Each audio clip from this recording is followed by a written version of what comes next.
Vamos a ver ahora el poder del Evangelio en las misiones.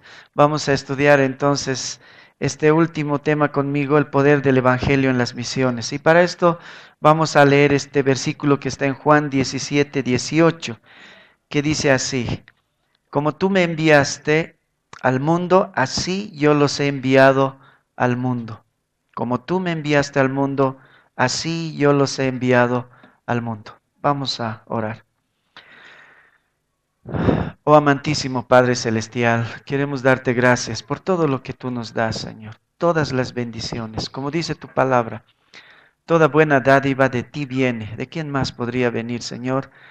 En el nombre de Jesús te ruego, Señor, que una vez más nos regales tu palabra, que cada uno de nosotros podamos ser conmovidos por tu palabra, cambiados por tu palabra, transformados por medio de ella y también empujados, Señor, para la obediencia a tu palabra. Oh Dios, en el nombre de Jesús te rogamos estas cosas. Te pedimos que tú nos hables, que uses al predicador, Señor, y también que abras el corazón de cada uno de nosotros. En el nombre de Jesús. Amén.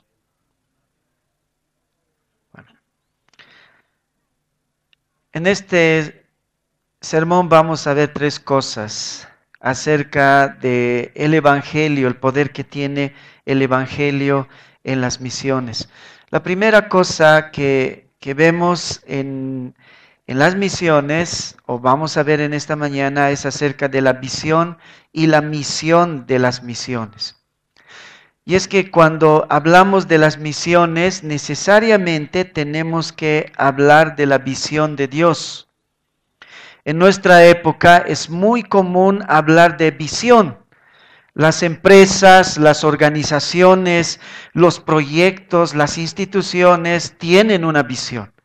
Y aún las iglesias e instituciones cristianas tienen una declaración de su visión.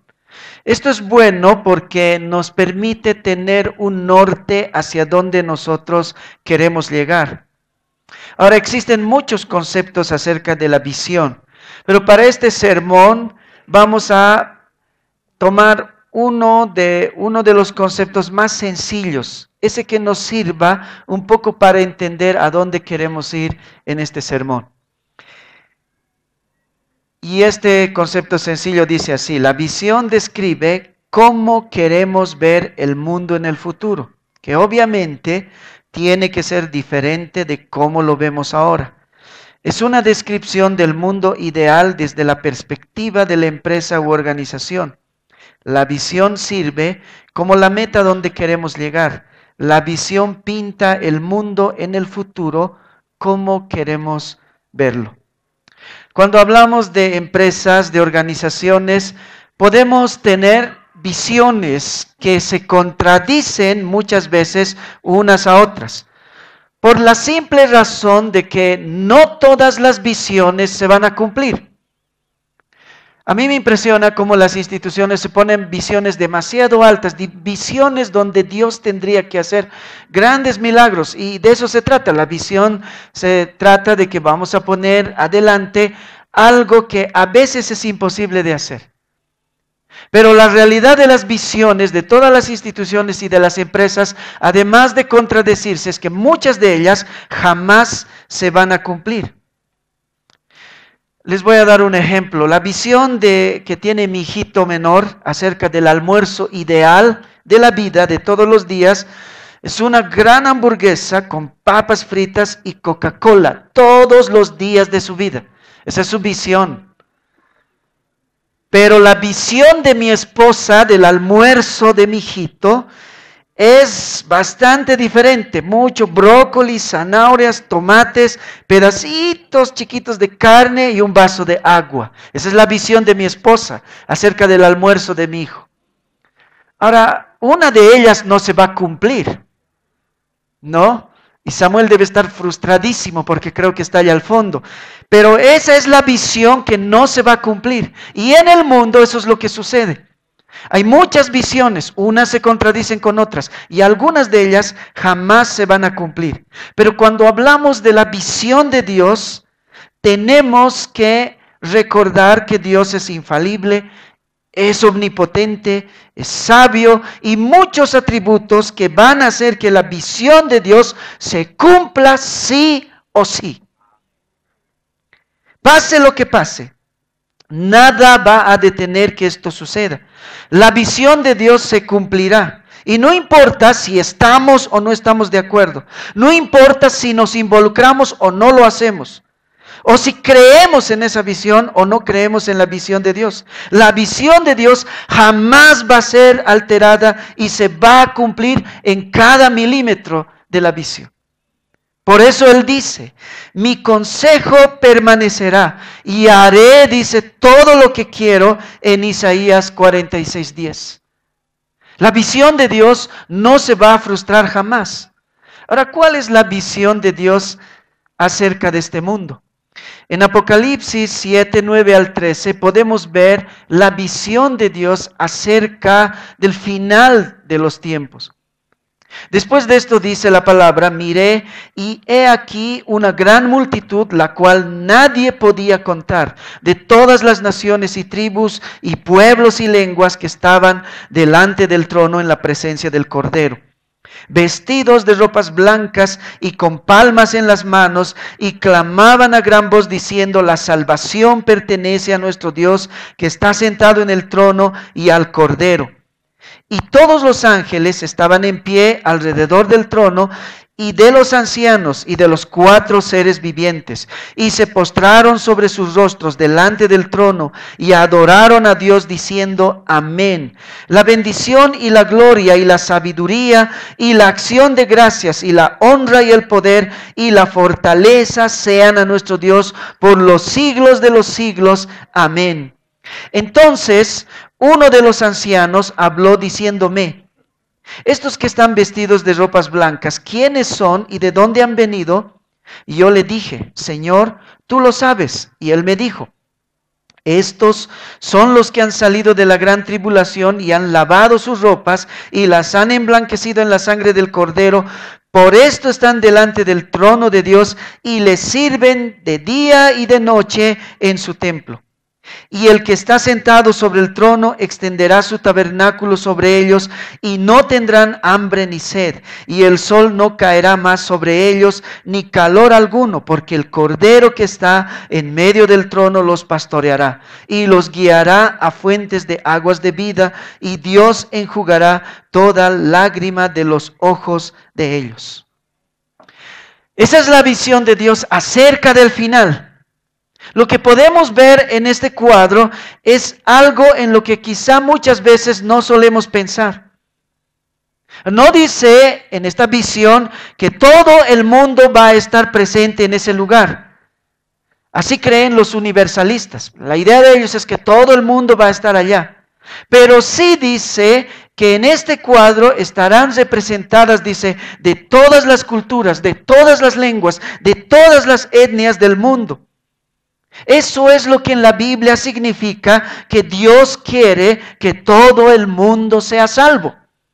A eso se circunscribe esa doctrina de que Dios quiere que todo el mundo sea salvo. No que todos los seres humanos van a llegar a ese momento, a estar delante del Señor, glorificándole al Señor. Pero sí que de todas las lenguas, de todas las naciones, todas las etnias y tribus van a estar un día delante del Señor glorificándolo para siempre. Nosotros fundamos hace 7 años atrás una iglesia en un barrio que se llama Mayasilla, en La Paz. Cuando nosotros le pusimos la visión a la iglesia, una de las palabras que resaltó fuertemente fue multicultural. Por el lugar. Mayasilla es un lugar donde viven por alguna razón ricos, medianos, muy pobres, viven de toda clase de personas. Entonces nosotros fundamos la iglesia en ese lugar porque parecía el lugar apropiado.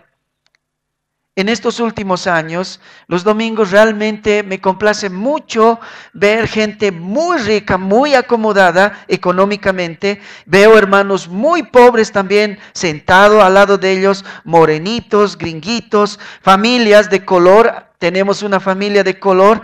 Hace un tiempo atrás teníamos asiáticos también, algunos cubanos, señoras de pollera, señoras de vestido, señoras de jeans. Es tan lindo verlos alabar el domingo en el servicio dominical, porque parece un preámbulo de lo que va a ser el reino de Dios al final de los días. De todas formas, asimismo no podemos entender cómo va a ser el cielo, cómo va a ser ese último momento. El cielo es algo totalmente incomprensible para nosotros, seguimos en este lugar. A menudo somos estorbados por la versión del cielo propia que tenemos cada uno de nosotros. Cada uno de nosotros tenemos una versión del cielo que queremos tener. Y nos imaginamos en ese cielo imaginario, siempre estamos nosotros sentados en el trono. Alrededor mucha gente sirviéndonos, ángeles en algunos casos, y Dios principalmente sirviéndonos. Nuestro cielo es una obscenidad. Porque así pensamos nosotros acerca de nuestro cielo. Cuando era adolescente, a mí me gustaba jugar fútbol. Yo jugaba todos los días fútbol. Todo el día, si fuese posible, en vacaciones. El pastor Mateo, por ese entonces, llegó a nuestra iglesia a pastorear, la iglesia de mi juventud. Y como me gustaba jugar fútbol y yo un poco veía que sabía griego y todo eso, yo decía, él sabe más que todos de la Biblia, así que le voy a hacer la pregunta de la vida. ¿Hay fútbol en el cielo? Y él me dijo, con mucha tristeza, creo que no. Le dije, entonces no quiero ir al cielo, porque ¿cómo puede ser el cielo sin fútbol? La idea mía del cielo es que tendría que haber fútbol. Ahora, muchos de nosotros tenemos un concepto así similar. Queremos que el cielo tenga todas esas cosas de las que nosotros en esta tierra adolecemos.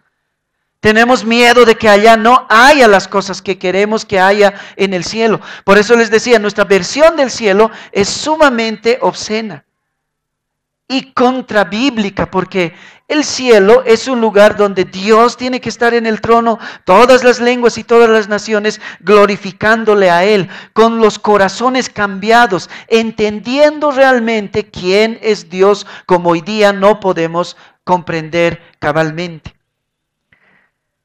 Como dijimos al principio, la visión de Dios se va a cumplir, aun cuando nosotros no estemos de acuerdo. Y la visión de Dios es que todas las lenguas, todas las etnias y naciones terminen adorando, alabando y sirviendo al Señor.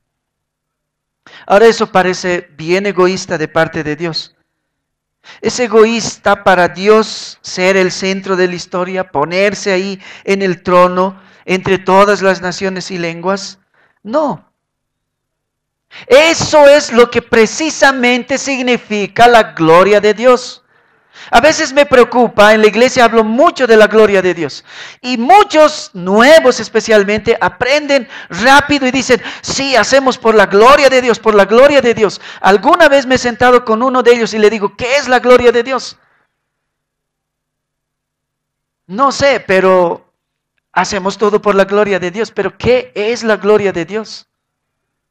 La gloria de Dios es entender a Dios en el lugar más alto que puedas imaginarte, si existe ese lugar alto, porque Dios es el lugar alto. Y todo alrededor de Él.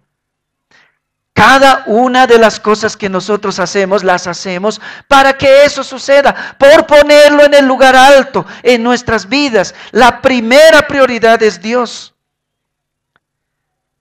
Nos interesa apoyar ahora el cumplimiento de esta visión que acabamos de leer, poner o ayudar porque nosotros no vamos a lograr nada. Dios lo va a hacer, como les decía, es su visión.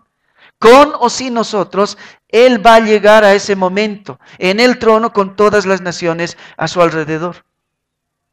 En el Antiguo Testamento hay una versión resumida acerca de esta gran visión que hemos visto en el Apocalipsis. En Habacuc 2:14 dice, porque la tierra, dice, será llena del conocimiento de la gloria de Jehová, como las aguas cubren el mar. Esa es una visión grande. ¿Alguna vez se han preguntado qué significa esto? ¿Cómo es como las aguas cubren el mar? Hay un lugar en el mar donde hay un hueco y puedes ver la tierra de ese hueco. Hay un lugar donde no esté cubierto de agua el mar. No, eso es imposible. La física nos dice que eso no puede suceder. Y a eso lo compara esto. Va a llegar un día en que no haya un hueco en ninguna nación, en ninguna etnia. Todos los súbditos de Dios pensarán en la gloria de Dios. No habrá un hueco, no habrá uno que dude acerca de eso. Esa es la visión de Dios en Habacuc 2:14, porque la tierra será llena del conocimiento de la gloria de Jehová, como las aguas cubren el mar.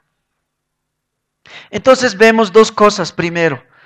Dos cosas. Primero, que la visión de Dios es increíblemente grande e involucra a todas las naciones y a todas las etnias. Y en segundo lugar, es una visión que sí o sí se va a cumplir. Entonces lo que sigue como cristianos es encauzar nuestra visión hacia la visión de Dios. ¿Y cómo lo hacemos? Lo hacemos practicando nuestra misión, poniendo en práctica nuestra misión.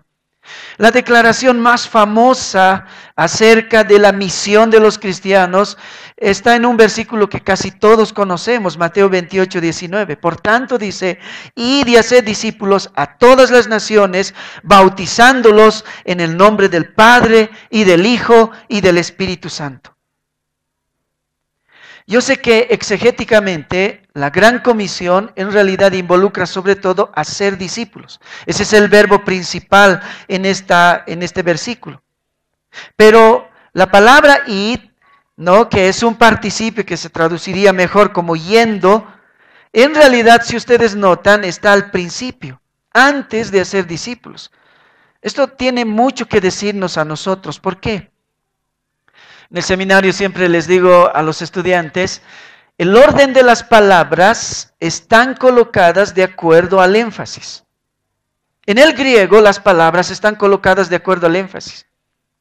Y no es casualidad que la palabra yendo, aunque sea un participio, está en primer lugar antes de hacer discípulos. Entonces, esa es la razón por la que muchos han traducido esto como id, como si fuese un imperativo, porque en el fondo lo es. Ahora, en este yendo, o en este id, como quieran ustedes decirlo, una cosa es importante, involucra a todas las naciones. Por tanto, id y haced, dice, discípulos a todas las naciones, a todas las naciones. Eso es misiones. Todo para decirles que Dios tiene una gran visión acerca de las naciones del mundo. Y además nos ha declarado a nosotros cómo vaya a suceder esto. Es a través de cada uno de nosotros que obedezcamos la visión. La misión que tenemos, más bien, quiero decirles. Estamos llamados entonces a una tarea sumamente titánica. Algunos piensan que con decir cosas esto va a suceder. Hay iglesias donde todos los días dicen, Bolivia será para Cristo, o no sé, Paraguay será para Cristo, y lo gritamos fuerte, y no hacemos nada. Eso no va a cambiar el mundo. Eso es un eslogan, y a veces vivimos de eslogans. Qué fácil es decir, Bolivia será para Cristo. Si no doy pasos del cumplimiento de la misión, eso jamás va a suceder. hablando en términos humanos. En términos divinos, prescindiendo de mí, va a suceder eso. Por eso es muy importante que nosotros entendamos cuál es nuestra misión para consolidar esta gran visión. Una vez escuché decir algo que me llamó mucho la atención. Este hombre decía, si cada iglesia, cada cristiano del mundo hiciera su trabajo y alcanzara por lo menos su Jerusalén, aún así habría 2.1 mil millones de personas en el mundo que nunca podrán escuchar de Jesús. ¿Por qué? Porque en esos lugares no hay cristianos, no hay iglesias cristianas, no hay quien les pueda compartir.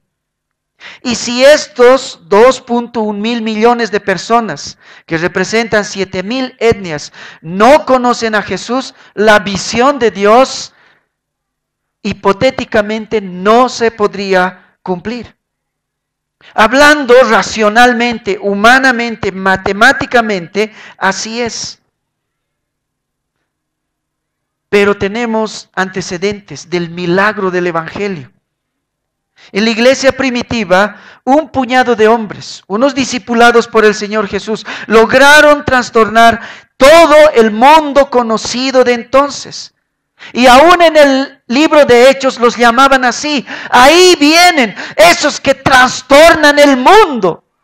Porque así era. Y no era porque eran hombres más capaces, no era porque eran más diligentes, sino que ellos estaban conscientes del mensaje que estaban llevando. Y eso es lo que trastornó ese mundo de entonces, el poder del Evangelio. Volviendo a nuestro pasaje inicial, Jesús dijo, como tú me enviaste al mundo, así yo los envío al mundo. La misión es una copia, una reproducción de lo que Cristo hizo al venir a esta tierra. Nuestro modelo está en el Señor Jesús, la obra misionera de Cristo que vino a este mundo. ¿Y qué es para nosotros? Que Cristo vino y habitó en medio de nosotros. Eso es el Evangelio. Esas son las buenas nuevas. El Evangelio es que nuestro Señor, dejando su gloria, saltando de forma abismal en la encarnación, sin aferrarse, como dice la Biblia, a su estado divino, se hizo hombre para ser el Cordero inmolado por nosotros. Esa es la forma de la misión de Cristo hacia nosotros. Ahora Jesús dice, como tú me enviaste al mundo, así los envío a ellos también. La primera obra misionera fue hecha por Cristo y para nosotros esa es la gran noticia, el Evangelio. Pero cuando hablamos de misiones tenemos que mirar también a Jesús como el modelo de las misiones. En segundo lugar, vamos a ver el elevado costo de las misiones.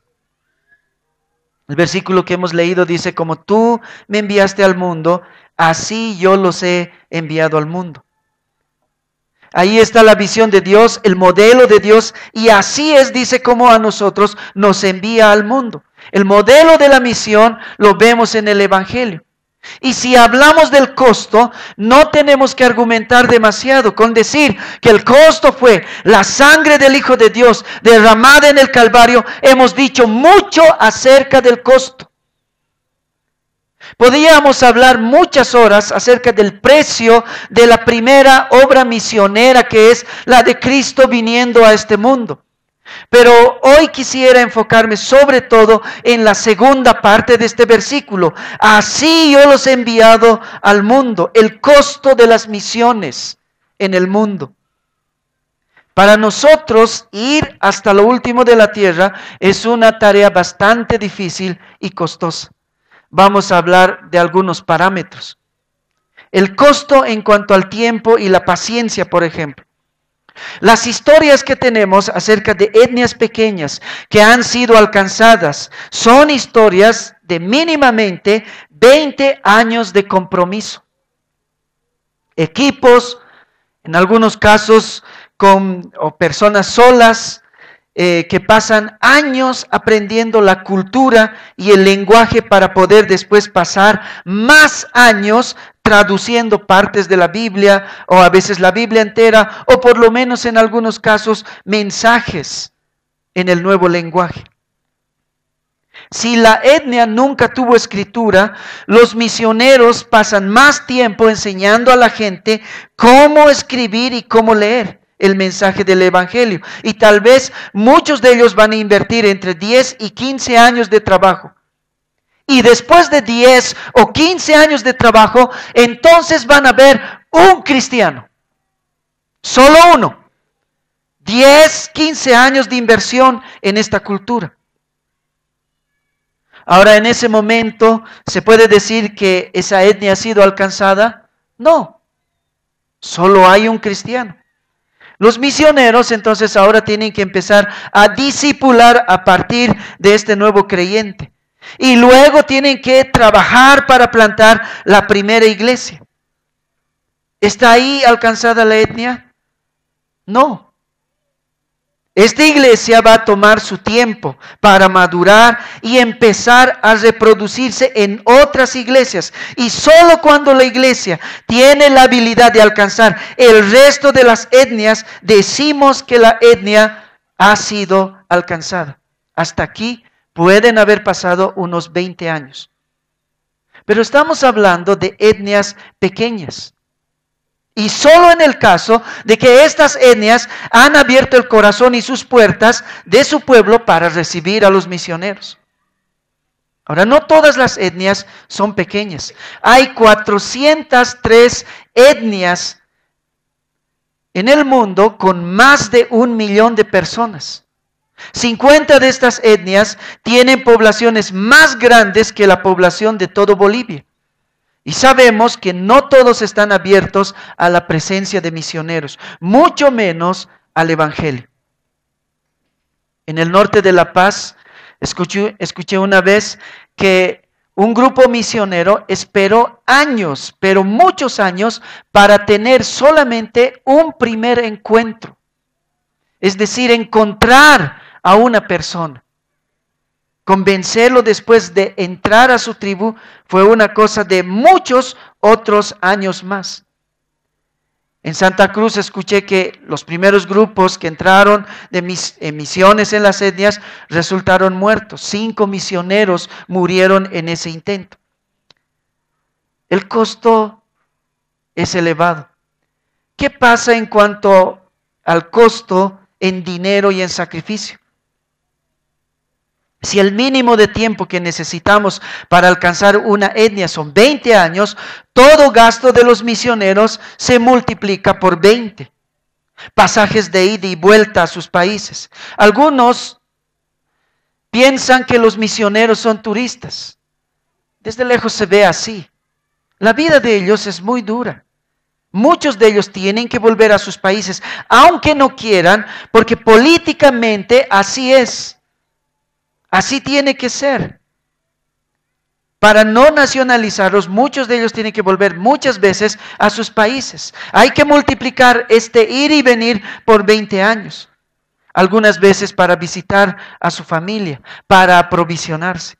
Gasolina, avionetas, equipamiento, casas, materiales de estudio, material evangelístico, impresiones, lingüistas, maestros, visas, gastos de estadía, multas y sanciones por ser extranjeros, multiplicado por 20 años. Hace que para alcanzar una sola etnia se haya gastado millones de dólares. Ir a lo último de la tierra es demasiado difícil por las diferencias culturales. Hay una estadística que dice que más del 50% de misioneros que vuelven del campo misionero terminan con algún tipo de enfermedad mental por el estrés de vivir en otra cultura, adaptarse, tolerar otras culturas es demasiado difícil. A veces nosotros no nos podemos aguantar ni siquiera entre nosotros. Para ellos es sumamente difícil. Piensen solamente en lo que le cuesta a un misionero entender nuestro horario. Cuando para nosotros 11 de la mañana igual es 12, igual es 1 de la tarde. ¿Qué pasa con un misionero que está acostumbrado a que las 10 de la mañana que empieza el culto es 10 de la mañana? Es un 1 con un 0 y 2 ceritos después. Pero para muchos de nosotros, 10 de la mañana es igual 11, 11 y cuarto, 11 y media, 12. Hay un estrés natural.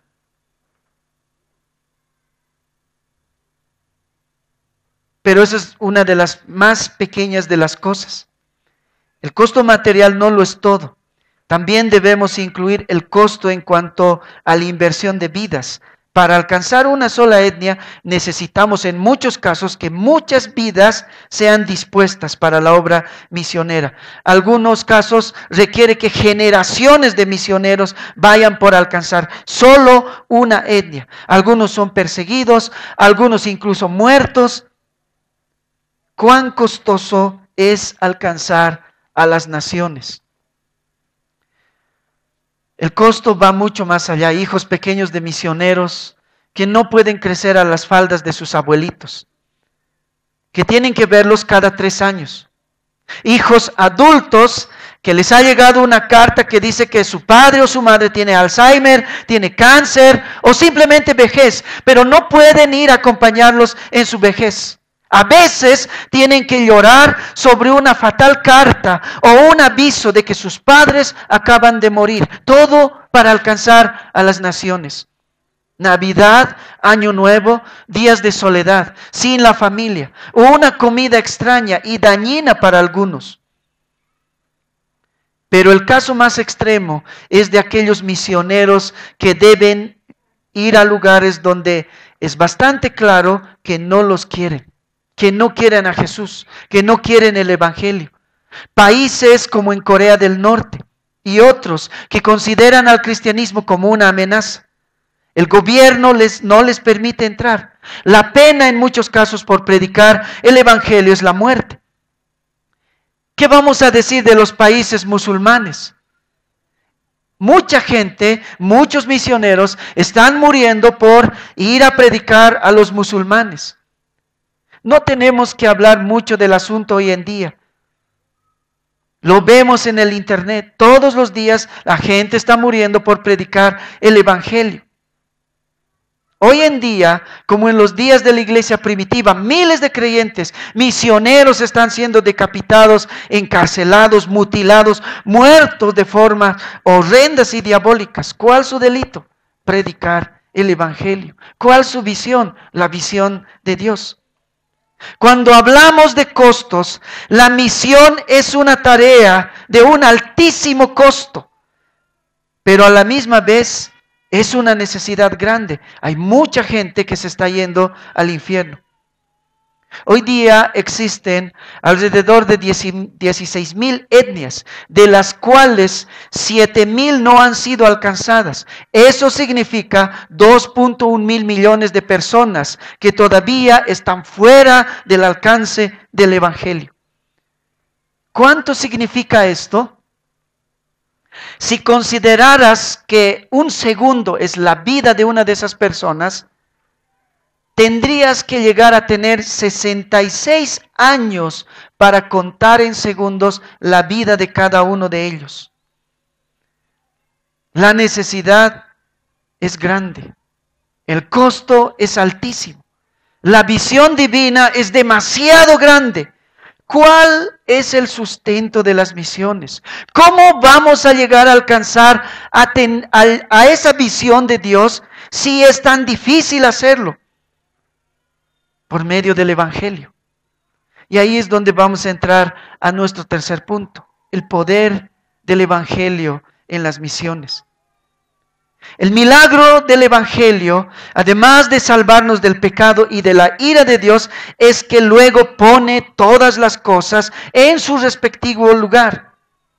Por eso es que en la santificación buscamos obedecer a Dios en todo, porque lo llamamos Señor. Antes de eso no nos interesa lo que Dios quiere. Antes de conocerlo no nos interesa su visión. Antes de conocerlo no nos interesa cualquiera de los patrones morales que Él tenga para nosotros. Cuando nos convertimos, las cosas se ponen en su lugar. Y aunque en el mundo no le obedecen a Dios, Él sigue siendo Señor sobre ellos. Pero cuando somos creyentes, las cosas se ordenan. Ahí está el Señor y nosotros sus siervos obedecemos porque Él es Señor. La humanidad sin Cristo desprecia a Dios y su evangelio. ¿Por qué? Porque está cegado, no entiende cuál es su lugar en el mundo. Y desprecia a Dios, a ese Dios que solamente con ver la naturaleza debería aceptar. Porque todo está tan perfectamente diseñado, tan milimétricamente planificado. No puede ser obra de una mera gran explosión. Ninguno de nosotros agarra una maceta de tierra, la tira al piso y luego se levanta de ahí una paloma. No sucede eso jamás. Y peor, una paloma con un complejo sistema de vida. Hay que tener más fe para creer en la fábula de la gran explosión, que en creer en un Dios racional, trascendente a nosotros, que gobierna y sostiene este universo tan racionalmente complejo. Pero eso no le importa al hombre del mundo. A nosotros sí. Cuando nosotros creemos, las cosas se ponen en su lugar. Entendemos quién es Dios. Y nos sometemos a Dios. Eso es lo que hace el evangelio. Dios se pone en su lugar y nosotros en nuestro lugar. El evangelio verdadero nos pone en nuestro lugar. Él es Dios, nosotros criaturas. Él es el centro y nosotros giramos alrededor de Él. Él no nos debe nada excepto derramar ira sobre nosotros, ira justa sobre nosotros. En cambio, Él envía a su Hijo para que sea sacrificado por nosotros y así paga nuestra deuda incalculable. ¿Qué quiero decirles con esto? Ahí arriba está Dios, nosotros bajo sus alas. Esto debe llevarnos a la adoración. Y no solo eso. Ese gozo debe buscarnos a obedecerle a Dios y buscar la visión que tiene Dios. Amarlo como debe ser amado, porque es Dios. No escatimar ningún recurso, porque incluso los recursos vienen de parte de Dios. Dios al final de cuentas ha derramado más recursos sobre nosotros en aras del evangelio que lo que juntos todos los cristianos podamos derramar en las misiones. Es cierto que evangelizamos en cierto sentido porque tenemos misericordia de aquellos que se están perdiendo. Nos gozamos cuando incorporamos a alguien en el redil del Señor. Pero más que eso, y por decirlo, al final de cuentas, lo que hacemos deberíamos hacerlo porque el gozo del Señor sea cumplido. Las misiones es nuestra forma de la adoración. El fin de las misiones es la adoración del Señor. Amamos a las personas que se están perdiendo, tenemos compasión de ellas, pero más que eso, lo que realmente nos empuja a hacer las misiones es que un día Dios sea adorado como tiene que ser adorado, porque es Dios. El fin de las misiones es la adoración. El cumplir las misiones es también nuestra adoración al Señor, porque el fin de todo es la gloria de Dios. Miren lo que dice John Stott. Para mí esto al principio era una cosa sumamente dura. Porque a veces queremos ser motivados a las misiones porque se están perdiendo y está bien. Dios ha puesto esa misericordia en nosotros. El Señor ha tenido de nosotros misericordia. Pero como criaturas, lo que tiene que movernos a las misiones es que un día Dios sea amado como Dios. John Stott dice al respecto: el motivo más elevado para la obra misionera no es ni la obediencia a la gran comisión, por importante que ésta sea, ni el amor por los pecadores que se pierden, por fuerte que sea este incentivo, sobre todo cuando entendemos lo que significa la ira de Dios, sino el celo, un celo fogoso y apasionado por la gloria de Jesucristo. Solo hay un imperialismo que sea cristiano, y ese es el interés por su majestad imperial, el Señor Jesucristo, y por la gloria de su imperio. John Piper dice lo mismo de otra forma. Las misiones no son el objetivo final de la iglesia. El objetivo último es la adoración. Las misiones existen porque no hay adoración. La adoración es el objetivo último y no las misiones, porque Dios es la realidad última, no el hombre. Cuando esta era se acabe y los millones de redimidos se postren ante el trono de Dios, las misiones dejarán de existir. Es una necesidad temporal, pero la adoración permanece para siempre. ¿Por qué queremos alcanzar el mundo? Porque amamos a Dios y porque nos duele que otros no lo amen. Eso es lo que quiere decir esto. Yo les voy a contar una historia. Hace años atrás, nuestra iglesia tuvo su primera división y fue por la palabra. Todo empezó en un sermón. Estaba predicando un sermón, el que dividió la iglesia se paró ese día y realmente la iglesia se partió. Por esa época teníamos unos hermanos que estaban viniendo, habían venido un buen tiempo y se estaban yendo a su país. Ese día me invitaron por causa de esos hermanos. Ellos hicieron, el grupo que se fue, hicieron una fiesta para ellos que se estaban yendo. Y por causa de estos hermanos que se estaban yendo, me invitaron también a mí. Y yo estuve en esa fiesta. Nadie me quería en esa fiesta, pero era por causa de los hermanos.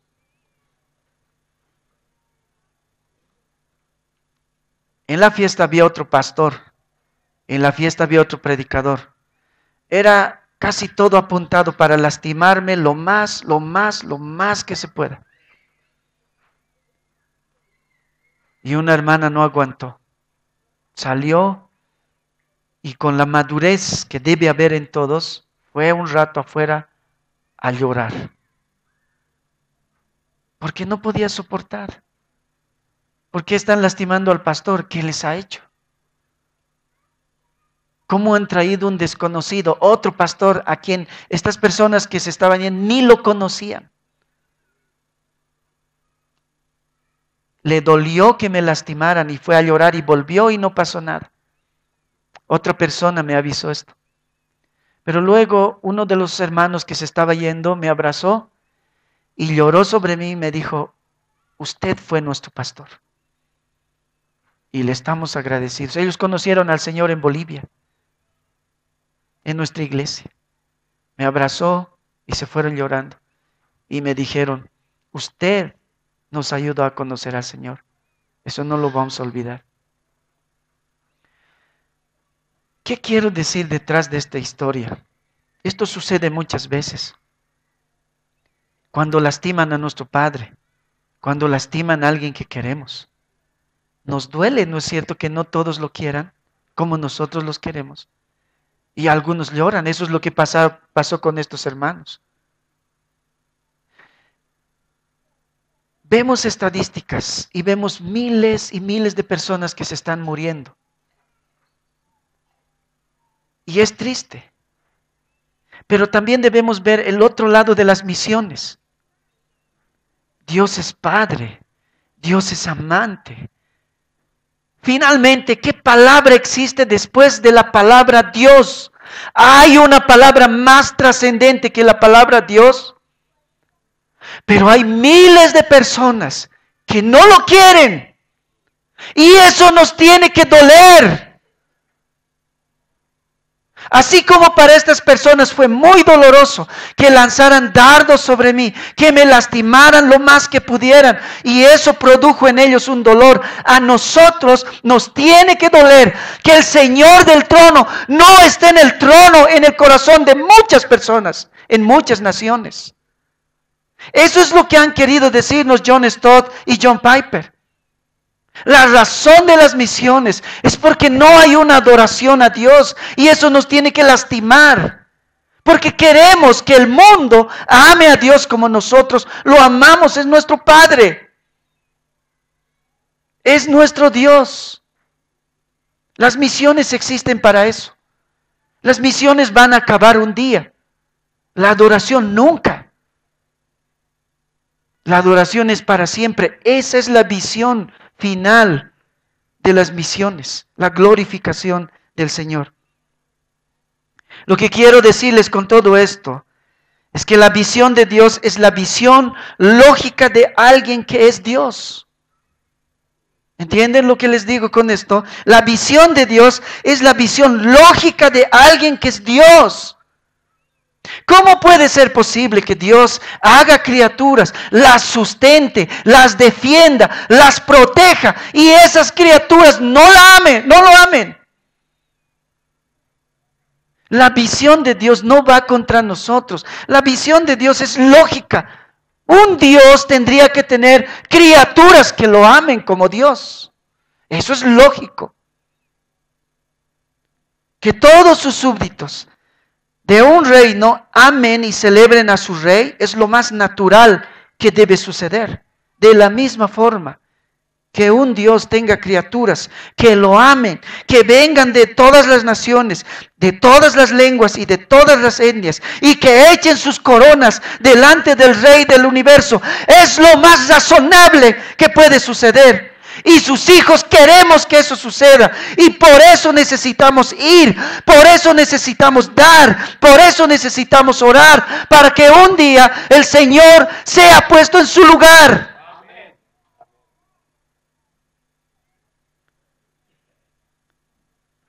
Nuestro anhelo, nuestra pasión es importante.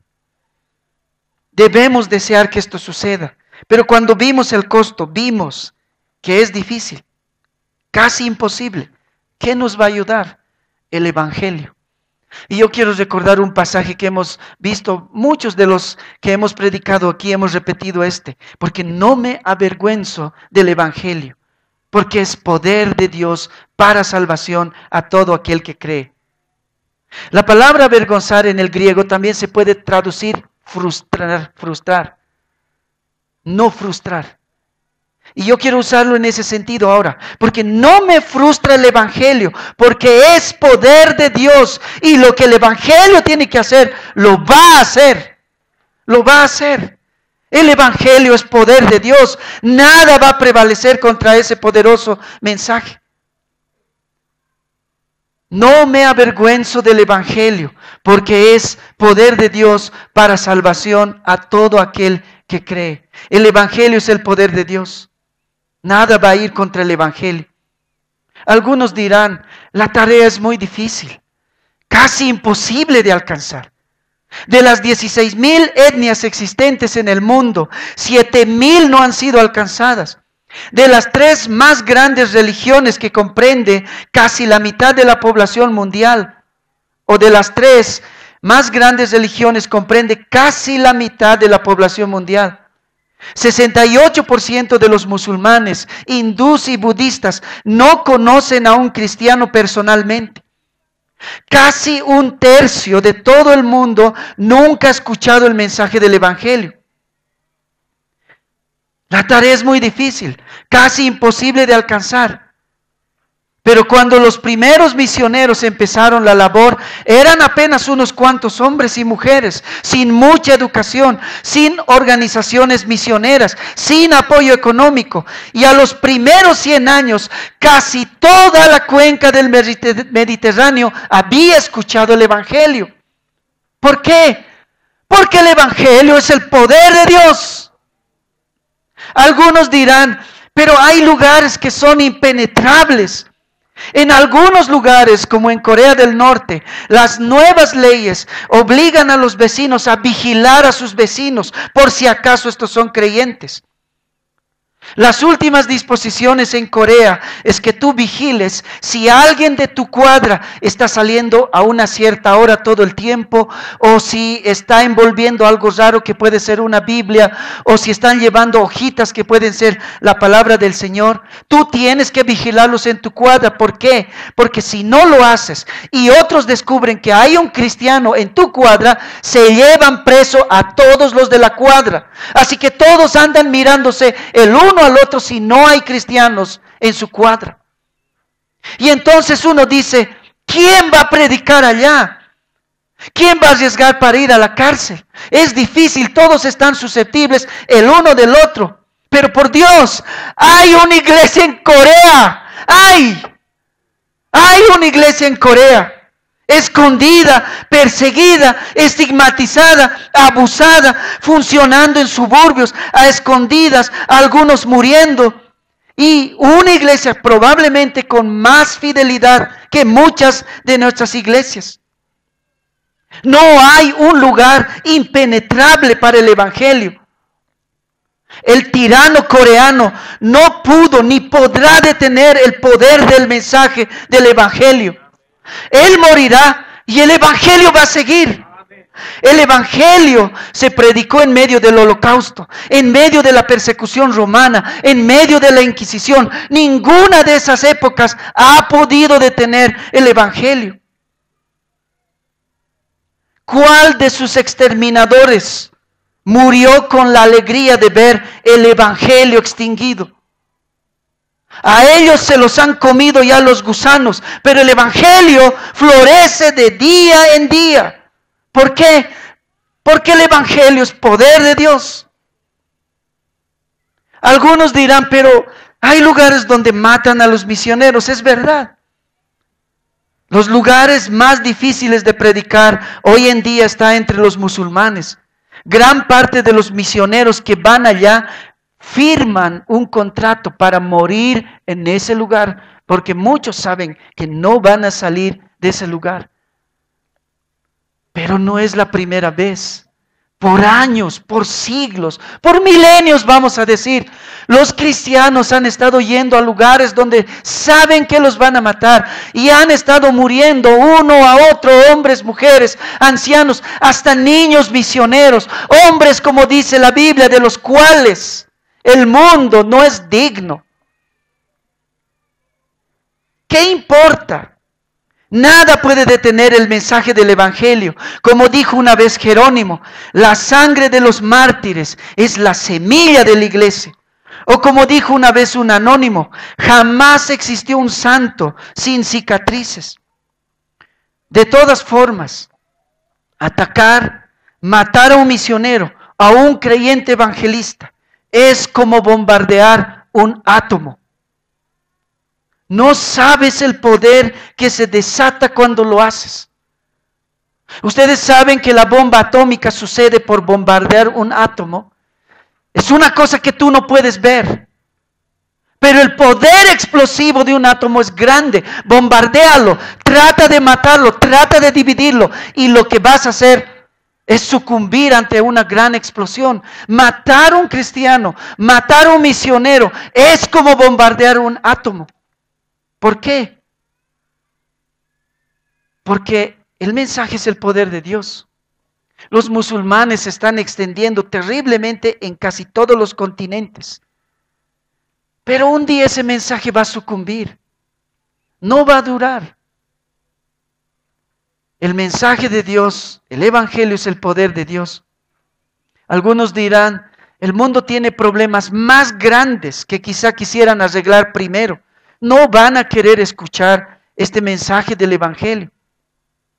Cada hora 72 mujeres y niños han sido vendidos como esclavos.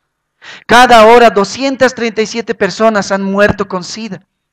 Cada hora 869 personas han muerto de hambre crónica.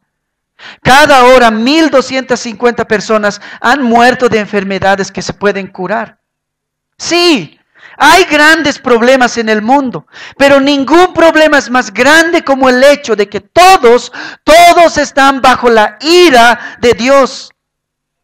El cáncer te puede hacer sufrir 5 años, 10 en el caso extremo. Un matrimonio infeliz puede durar 60 años, la cárcel 80 años, pero el castigo de Dios es eterno. El problema más grande de la humanidad es la ira de Dios sobre nosotros y el pecado que nos consume por dentro. El evangelio es mejor que el pan, mejor que un buen matrimonio, mejor que la salud completa, mejor que un gran empleo, mejor que la vida misma. Y el evangelio puede solucionar el problema más grande de toda la humanidad, porque el evangelio es el poder de Dios. Les decía, el evangelio pone las cosas en su lugar. A Dios en su trono y a los súbditos debajo de su trono. Y logra que el Señor sea amado como Dios, que sus criaturas entiendan que Él es Dios. Pero el milagro del evangelio predicado por los misioneros es también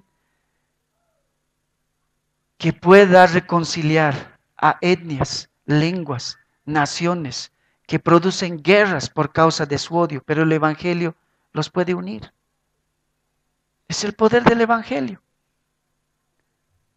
¿Qué es la ley? Ama a Dios por sobre todas las cosas y a tu prójimo como a ti mismo. El evangelio puede lograr eso por medio de las misiones. Dios amado como Dios y los demás amados como el prójimo. El evangelio en las misiones pone las cosas en su debido lugar. El 8 de enero de 1956, 5 misioneros aterrizaron sus avionetas en la playa de un río del Amazonas, esperando hacer contacto con una tribu llamada los Aucas. Los Aucas fueron las personas más violentas en el mundo. 6 de cada 10 muertos entre los Aucas era por homicidio, atravesados por lanzas.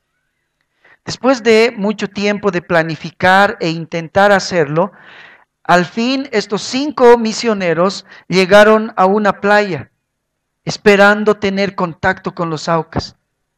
De repente, 7 miembros de la tribu atacaron y mataron a estos 5 misioneros con lanzas y machetes, echando sus cuerpos al río. Uno de estos asesinos se llamaba Mincaye.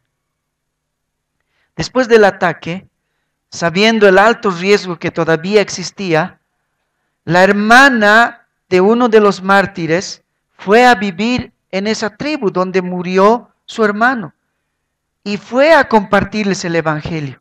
Y esta vez funcionó.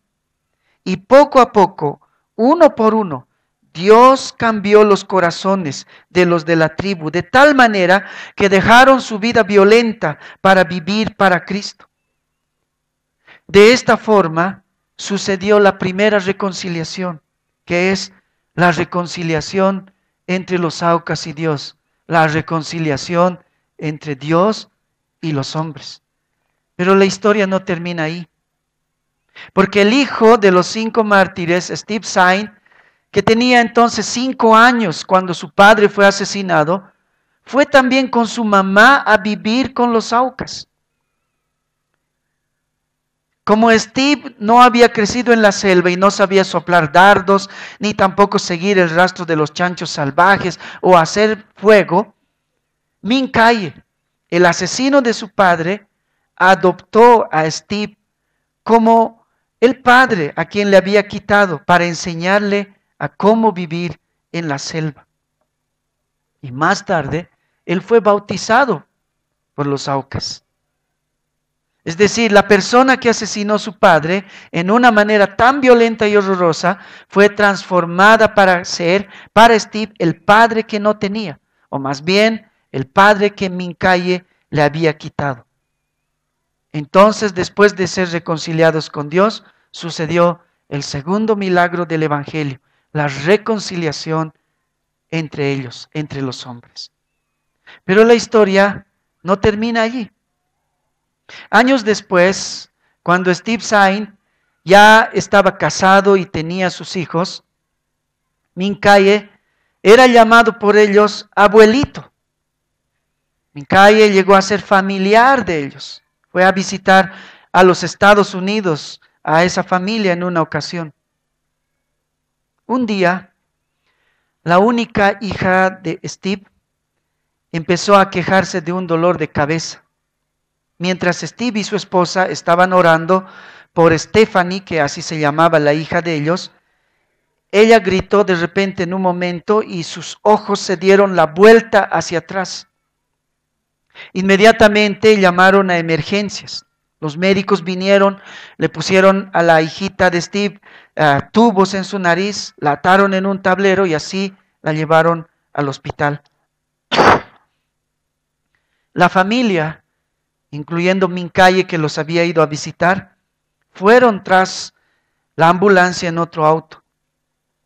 Llegaron al hospital y estaban muy confundidos, con mucho miedo por todo lo que estaba pasando, especialmente Mincaye. Y en medio de eso se escuchaba un tumulto que parecía que Stephanie iba a morir. Y entonces Mincaye preguntó: ¿quién le está haciendo esto a Stephanie? Steve no sabía qué decirle. Y él le dijo solamente: nadie le está haciendo esto. Más bien los médicos lo van a ayudar y van a tratar de salvar su vida. Otra vez Mincaye pregunta: ¿no ves? ¿No ves, Steve? Dios está haciendo esto. Dios está haciendo esto. Y dice que Mincaye se paró sobre una silla en la sala de esperas. Y Mincaye, en su lengua indígena, empezó a predicar a todos, diciéndoles: ¿no ven? Dios está llevando a Stephanie para estar con él. Yo soy un hombre viejo y un día pronto iré con Dios también. Él me va a llevar con Jesús. Dios ama a Stephanie, se la está llevando con él. Un día también me va a llevar a mí y también te puede llevar a ti. Si conoces a Jesús como Stephanie y como yo, puedes estar con nosotros en el cielo. El hombre que mataba misioneros ahora se había convertido en un misionero. Stephanie tuvo una hemorragia cerebral esa noche y murió esa misma noche. Steve Saint, reflexionando un tiempo después acerca de esa noche, dijo algo que dice mucho de las misiones. La noche que murió mi hija, el hombre que mató a mi padre estuvo allí para consolarme.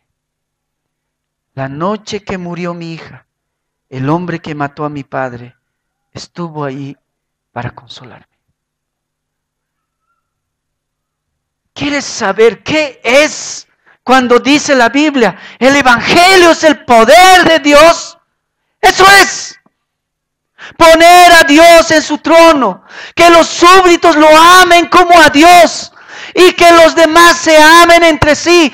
En eso se resume el mandamiento: ama a Dios por sobre todas las cosas y a tu prójimo como a ti mismo. Eso es lo que las misiones pueden lograr, solo con un arma: el poder del Evangelio. Vamos a orar.